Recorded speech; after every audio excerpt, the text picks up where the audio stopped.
अक्षरशी की कृति दोहा स्तुति में आज श्री मुनीश्वरनाथ भगवान की स्तुति प्रारंभ करते हैं। निज में यति ही नियति है, निज में यति ही नियति है। हे पुरुष पुरुषार्थ, हे पुरुष पुरुषार्थ, नियति और पुरुषार्थ का नियति और पुरुषार्थ का सुन लो अर्थ यथार्थ। सुन लो अर्थ यथार्थ। मुनीश्वरनाथ भगवान की स्तुति करते हुए आचार्य श्री नियति और पुरुषार्थ दो विशिष्ट शब्दों के बारे में बतला रहे हैं। नियति का अर्थ होनहार होता है, जिसमें व्यक्ति जब जो होना होगा तब होगा ऐसे काल के भरोसे बैठा रहता है। और पुरुषार्थ जिसमें व्यक्ति अपने पुरुषार्थ के बल से प्रयत्न करता है, उसको पुरुषार्थ कहते हैं। तो यहाँ पर निज में यति ही नियति है, यानी निज में विराम करना, निज में रुकना, निज में ठहरना ही नियति है। और ध्येय पुरुष पुरुषार्थ, पुरुष का अर्थ आत्मा होता है, और पुरुष ही जिसका ध्येय है, आत्मा ही जिसका ध्येय है, ऐसा पुरुषार्थ जो करेगा वो नियति से जो है निश्चित से जो मुक्ति को प्राप्त करेगा, ऐसा इसका अर्थ यहाँ पर अपन समझ सकते हैं। तो जहाँ लोग काल लब्धि के आने पर कार्य होता है, ऐसा समझते हैं कि जब अर्ध पुद्गल परावर्तन अवशिष्ट रह जाता है तब जाकर के सम्यक दर्शन प्राप्त होता है। तो ऐसा जो अर्थ इसका नहीं समझ पाने के कारण में ऐसा होता है कि लोग काल के ऊपर आश्रित हो जाते हैं। वास्तव में उसमें ऐसा बतलाया है कि सम्यक दर्शन जब होता है उस समय में अपने परिणामों के द्वारा जीव संसार को अर्ध पुद्गल परावर्तन अवशिष्ट कर देता है। इसीलिए धवला आदि ग्रंथ में आचार्य वीरसेन स्वामी ने वहां पर कहा कि अद्य पुद्गल मृत्यु कदो, यानी उसने अर्ध पुद्गल परावर्तन किया। अपने आप नहीं रहता कि एक एक समय निकल करके वो अर्ध पुद्गल परावर्तन अवशिष्ट रह जाएगा। 5 लब्धियों का वर्णन आता है उसमें प्रायोग लब्धि के वर्णन में कि जीव जब वहां पर अंता कोड़ा कोड़ी कर्मों को बांधता है तो वो अपने पुरुषार्थ से वहां पर अंता कोड़ा कोड़ी कर्म सत्ता में और उससे संख्यात 1000 वर्ष कम अंता कोड़ा कोड़ी कर्मों को बांधता है, तो वो पुरुषार्थ के माध्यम से वो कार्य होता है। अपने आप ही वहां पर कोई ऐसा समय नहीं आता जब वो सत्ता में अंता कोड़ा कोड़ी अपने आप रह जाए। इसी प्रकार से जो काल संसार का अर्ध पुद्गल परावर्तन अपने परिणामों के माध्यम से वो कर लेता है और उसके बाद में उसको सम्यक दर्शन होता है। इसलिए यहाँ पर उस शब्द को समझना जरूरी है जिसमें अर्ध पुद्गल परावर्तन अवशिष्ट रहने पर सम्यक दर्शन होता है। तो यहाँ जब कोई जीव पुरुषार्थ करता है तो उसके माध्यम से उसको सफलता अवश्य मिलती है। काल तो हमेशा उपलब्ध रहता है। इसीलिए आचार्य अकलंक देव ने कालस्तु हेय, काल तो हेय है क्योंकि निष्क्रिय है। और जो पंक्तियों को बोला जाता है कि जो जो देखी बीतराग ने सो सो होसी बीरा रे, तो ये पंक्तियों में जहाँ कार्तिकेय अनुप्रेक्षा में जहाँ प्राकृत गाथाओं में आचार्य कार्तिकेय स्वामी ने वर्णन किया है कि जम जस जम्मी देसे चेण बिहाणेण जम्मी कालम्मी नादम जिणेण नीदम जम्बम्बा अह मरणम्बा। तो यहाँ पर सम्यक दृष्टि विचार करता है कि जब कभी भी मरण होगा वो निश्चित है, इसलिए उसके बारे में क्या भयभीत होना। इस प्रकार से वहाँ निर्भय और निसंक बनाने करने के लिए ये भावनाएं दी हुई हैं। इसलिए नियति का अर्थ होनहार, जहाँ पर कि समय पर जो कार्य होता है वो ना लेकर के पुरुषार्थ के ऊपर अपने लिए दृष्टि रखना चाहिए। जहाँ होनहार के लिए एक और शब्द आता है, जहाँ कहावत के रूप में कहा जाता है कि होनहार वीरवान के होत चीखने पार, जिसमें जो होनहार होता है, प्रयास करता है तो सफलता अवश्य मिलती है।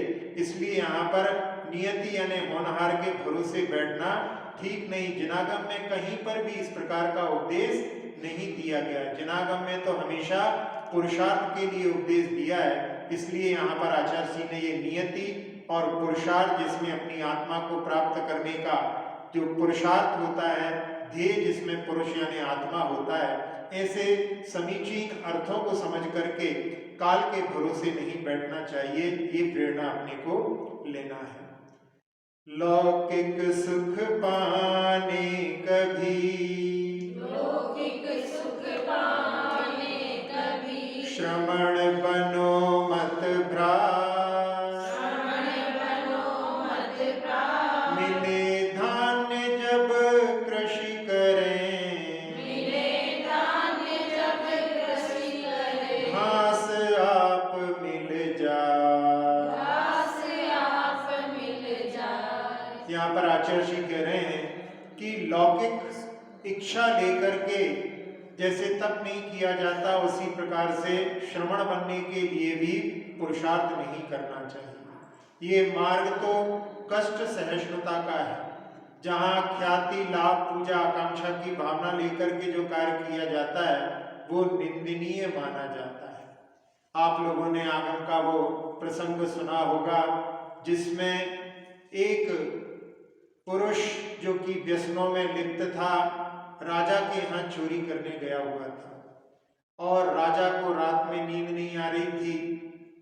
राजा अपनी रानी को समझा रहा था कि कल सुबह मैं दीक्षा लेने जा रहा हूँ, यदि तुम्हें आना हो तो तुम भी आना, नहीं तो खेद नहीं करना, इस प्रकार से समझा रहा था। और ये वचन वो चोर सुनता है तो उस समय में सोचता है कि देखो ये सारे वैभव को छोड़ करके दीक्षा लेने जा रहे हैं और मैं यहाँ पर चोरी करने के लिए आया हूँ। तो उसके मन में वैराग्य के भाव उत्पन्न हुए और उसने दीक्षा ले ली। दीक्षा लेने के बाद में जहाँ एक मुनिराज ने 4 महीने का उपवास करके एक पहाड़ी के ऊपर वो बैठे रहे और जब चातुर्मास पूर्ण हुआ तो वो वहां से विहार कर गए। इधर गांव वाले जानते नहीं थे, उनको महाराज को दूर से देखते थे और ये महाराज वहां पर पहुंच गए। उन लोगों ने समझा यही 4 महीने के उपवास वाले महाराज हैं और उनकी खूब जय जयकार की, खूब आराधना की। उस समय महाराज जान रहे थे कि मैं वो महाराज नहीं हूँ, लेकिन फिर भी वहां उनकी प्रशंसा में उन्होंने सत्य का उद्घाटन नहीं किया और उसके कारण वो आगे चल करके त्रिलोक मंडन हाथी की पर्याय को प्राप्त हुए। तो ऐसी जो लौकिक आकांक्षा के लिए यदि कार्य किया जाता है तो उसमें इस प्रकार की परिणति होती है। तो ये मार्ग कष्ट सहिष्णुता का है। यहाँ पर लौकिक आकांक्षाएं लेकर के यदि आते हैं तो फिर वो वहां पर सच्ची साधना, सच्ची आराधना नहीं हो सकती। राजा श्रेणिक के पुत्र जिन्होंने दीक्षा ले ली थी और जब दीक्षा ली थी तो वहां पर थोड़ी सी तकलीफों को देख करके वो घबरा गए। राजपुत्र थे और मन में सोचने लगे कि मैं तो वापस चला जाता हूँ।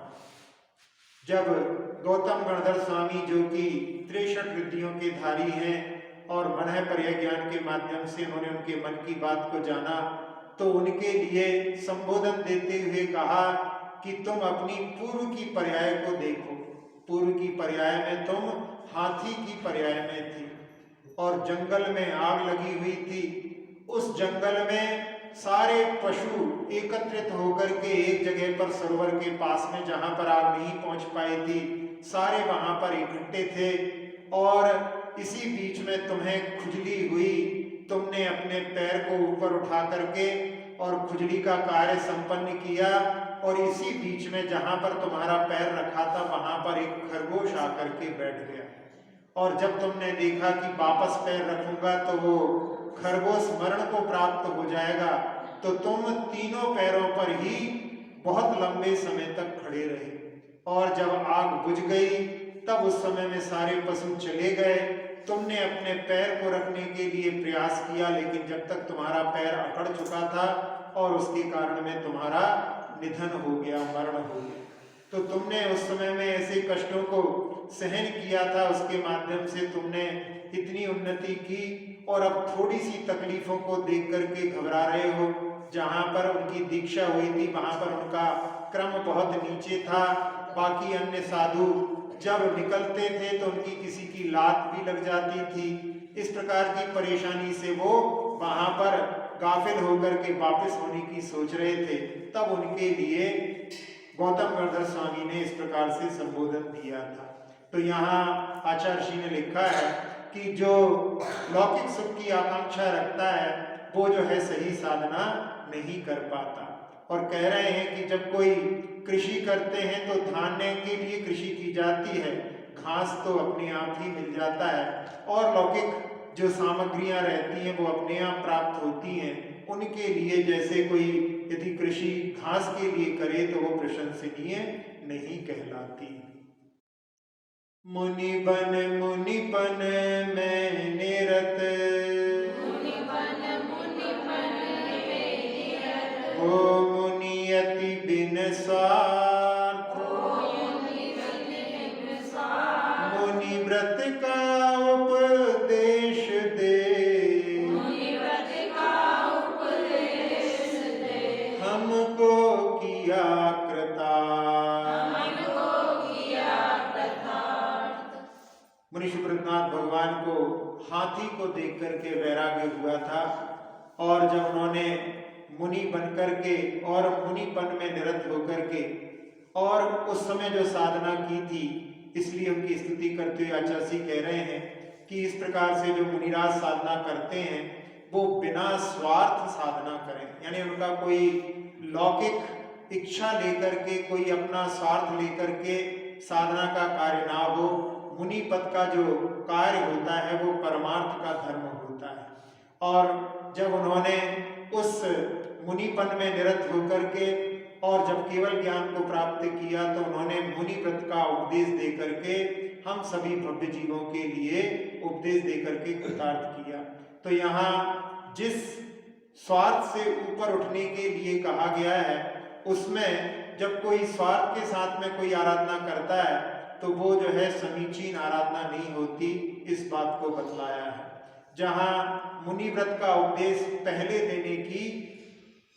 पहले देने के लिए कहा गया है, जहाँ पुरुषार्थ सिद्धि उपाय में अमृतचंद जी आचार्य ने बतलाया है कि यदि कोई मुनि व्रत का उपदेश न दे करके अनुव्रत का उपदेश पहले देने लगे तो वो दंड का पात्र होता है। क्योंकि जो व्यक्ति आपके पास आया है यदि छोटी चीज को लेकर के चला जाएगा तो बड़ी चीज से वंचित रह जाएगा।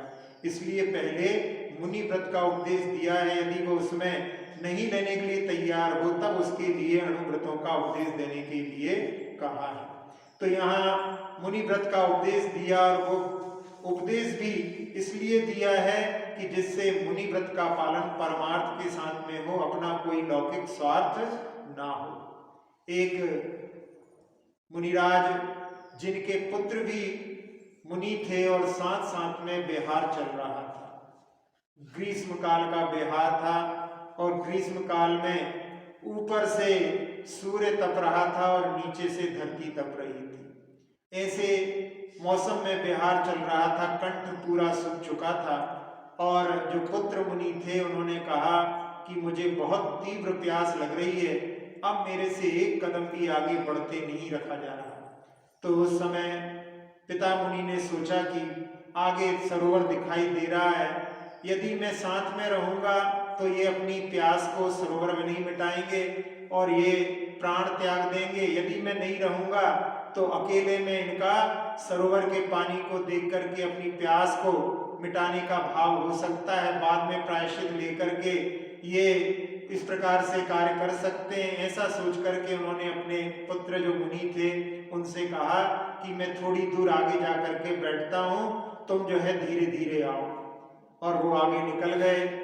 जब पुत्र मुनिराज धीरे धीरे आगे चल करके सरोवर के पास पहुंचे, सामने पानी देख करके और प्यास से कंठ बिल्कुल अवरुद्ध है, और वो पानी पीने की भावना से सरोवर के पास पहुंच गए। जैसे ही सरोवर के पास पहुंचे और पानी को अंजलि में भरने का भाव हुआ, तभी उन्होंने सोचा कि इस पानी में कितने जीव हैं उनके बारे में बतलाया है कि यदि वो जीव कबूतर के बराबर हो जाएं तो वो पूरे जम्बू द्वीप को अंधेरे के रूप में परिवर्तित कर सकते हैं। एक बूंद पानी में इतने जीव होते हैं।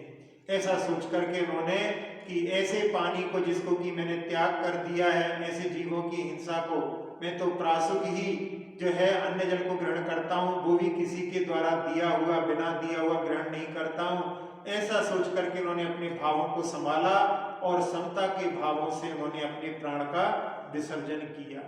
और जैसे ही उनके प्राण निकले, वो स्वर्ग में जाकर के देव के रूप में उत्पन्न हुए। अंतर मुहूर्त में ही उनकी 16 वर्ष जैसी काया हो गई और वहां पर अवधि ज्ञान के माध्यम से उन्होंने जाना कि मैं कहाँ से आया हूँ, और वो मृत शरीर वहां पड़ा हुआ है। उन्होंने पर काय प्रवेश करके, यानी उसी काय में प्रवेश करके उस देव ने मुनि बन करके, और फिर जो महाराज उनके पिता महाराज आगे जा रहे हैं उनके पीछे पीछे दौड़ करके पहुंच गए। जब वो दौड़ करके आए, यानी अच्छी स्पीड से आए, तेज चाल से आए, तो पिता मुनिराज सोचते हैं कि अपना काम हो गया, अपन ने जो सोचा था वो काम इनने कर लिया, नहीं तो कहाँ तो एक कदम नहीं बढ़ पा रहे थे।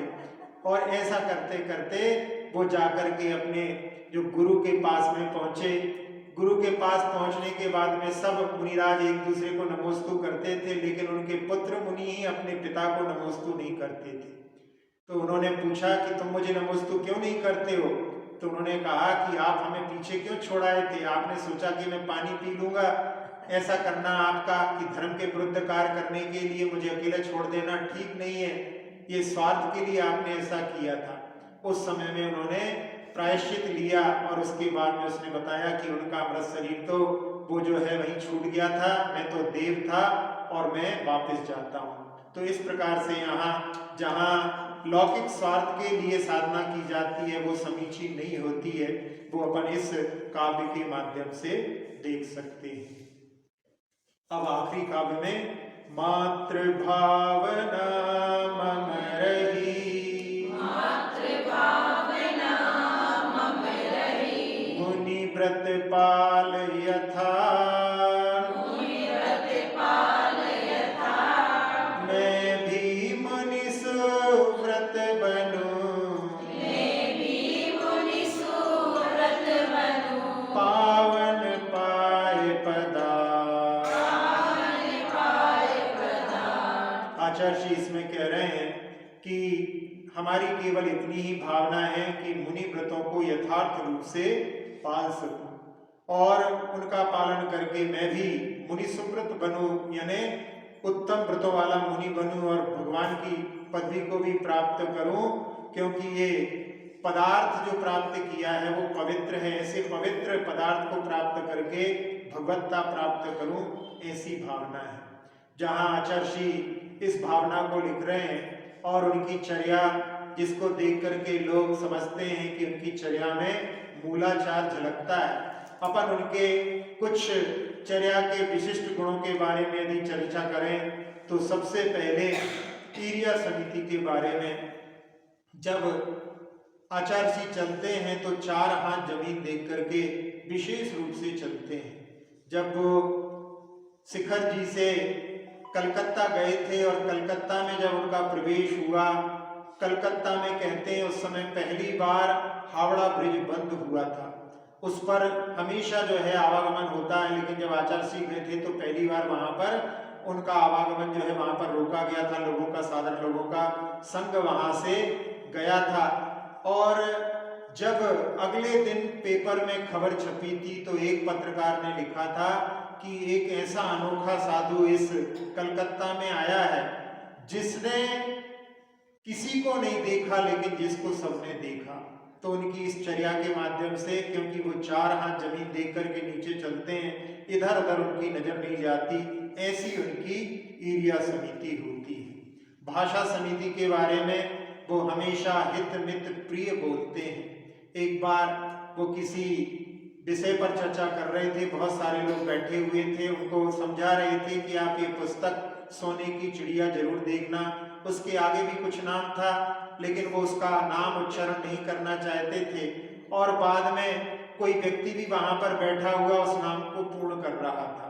एक बार पूर्ण कर दिया, 2 बार पूर्ण कर दिया, तीसरी बार आचार्य जी ने आखिरी में वहां पर फिर से कहा कि आप उस पुस्तक को जरूर पढ़ना, सोने की चिड़िया। तो उसने फिर से नाम पूर्ण कर दिया जिसमें कि अंग्रेजों को लुटेरा कहा था। तो आचार्य जी ने कहा कि भाई जब बिना नाम बोले ही आधे नाम से ही काम चल सकता है तो ऐसे अपशब्दों का प्रयोग क्यों करना। तो ऐसी जो है उनकी भाषा समिति है। एक बार जब कुछ पृथ्वा स्थली की बच्चियां वहां पर कहने लगी कि जो इंग्लिश है वो हमारी दासी है, ऐसा कहने लगे, तब आचार्य जी ने कहा कि ऐसा नहीं कहते, ऐसा कहो कि संस्कृत हमारी माँ है, हिंदी हमारी मौसी है और अंग्रेजी हमारी धाय माँ है। इस प्रकार से अच्छे शब्दों का प्रयोग करना उन्होंने सिखलाया। तो ये उनकी भाषा समिति की विशिष्टता है। जब वो जहाँ पर बैठते हैं, जिस चीज को उठाते हैं उसमें आदान निक्षेपण समिति का पालन करते हैं। जब उनका स्वास्थ्य बहुत खराब था तुरुवंजी में, उस समय में करवट लेते समय कोई दूसरे मुनिराज ने उनकी उस जगह पर परिमार्जन पीछे से कर दिया और कहा कि आचार्य जी आप पलट जाइए, मैंने परिमार्जन कर दिया है। उस समय में बहुत अस्वस्थता थी, फिर भी आचार्य जी ने ऐसी अवस्था में भी उनके परिमार्जन को स्वीकार ना करके अपनी ऐसी अवस्था में भी वहां पर परिमार्जन किया और उसके बाद में करवट ली। तो ऐसी उनकी स्थिति रहती है, जहां भाषा समिति में और अहिंसा महाव्रत के पालन में बड़ी कुशलता रखते हैं।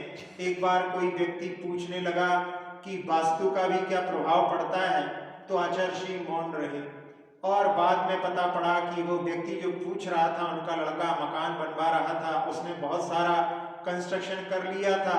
यदि आचार्य जी कह देते कि हाँ प्रभाव पड़ता है तो उसमें हेरफेर करता तो बहुत सारा वहां पर कार्य होता, इसलिए आचार्य जी ने उस समय कुछ नहीं कहा। तो ऐसी कुशलता के साथ में वो कार्य करते हैं। और जहां बचपन में ही उनके कुछ ऐसे प्रसंग, जिसमें एक बार वो अपने खेत पर थे, बगल वाले खेत वाले ने एक ट्रक में मिट्टी को वहां पर लेकर के आया था और अपने खेत में डाला। उसमें डालने पर बहुत बड़े बड़े मिट्टी के जो ढेले थे वो अपने आप लुढ़क करके इनके खेत में आ रहे थे। तो उस समय में विद्याधर ने उन जो मिट्टी के ढेले थे उनको वापस उन्हीं के खेत में डाल दिया और कहा कि अभी यदि अपन इनको ले लेंगे तो बाद में अपने को इनको सोने के बराबर ढेले में चुकाना पड़ेगा। इस प्रकार से अचौर्य व्रत के प्रति उनकी बचपन में भी किस प्रकार की निष्ठा थी, इससे अपन इस प्रकार से समझ सकते हैं।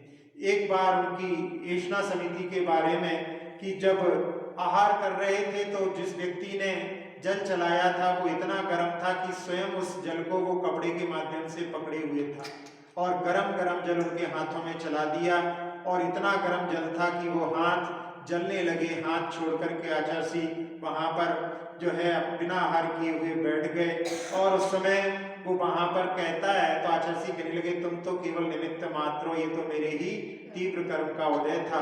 इस प्रकार से जब उन्होंने कहा तो उस समय बाहर एक कोई सोनगढ़ी पंडित जी भी वहां पर देख रहे थे और उस समय में उनके मन में भी, जिनके लिए साधुओं के प्रति श्रद्धा नहीं थी, उनके मन में भी उनके प्रति श्रद्धा उत्पन्न हो गई। जहां कई बार हतोत्साहित हो जाते हैं, ऐसे समय में भी उत्साह भरने वाले उनके शब्द होते हैं। आज जहां रिद्धियों के बारे में आया था उस समय में मुनिराज के वचन ऐसे होते हैं कि जो निष्प्राण में भी प्राण फूंक देते हैं। एक बार बिहार चल रहा था और बीना बारा की ओर बिहार था, पगडंडियों से बिहार हो रहा था, इसलिए कितना दूर है समझ में नहीं आ रहा था।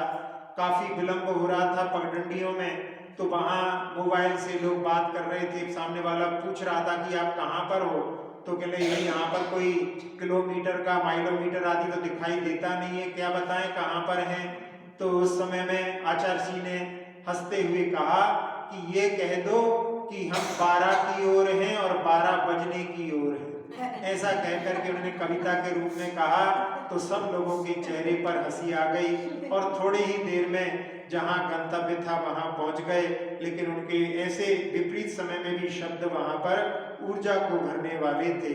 ऐसी उनकी जो भाषा होती है, इस प्रकार से जहां उन्होंने ये भावना रखी है कि ऐसे मुनिव्रत को मैं पालूं जो यथार्थ रूप में हो, और उनके जीवन में अपन देखते हैं वो यथार्थ रूप से मुनिव्रतों का पालन कर रहे हैं। और इस प्रकार से अपन लोग भी इस प्रकार से मुनि सूरतनाथ भगवान की आराधना करते हुए, जहाँ पर 4 काव्यों में आचार्य जी ने नियति और पुरुषार्थ और साथ साथ में भगवान की आराधना कोई लौकिक आकांक्षा लेकर के ना हो और स्वार्थ से ऊपर उठ करके अपने कार्य हो। इस प्रकार से बहुत सारे विषयों पर एक एक भगवान की स्तुति में आचार्य अपने मंतव्य को रखते हैं। इस प्रकार से ये मुनिसुब्रतनाथ भगवान की स्तुति पूर्ण हुई। इति श्री मुनिसुब्रतनाथाय नमो नमः।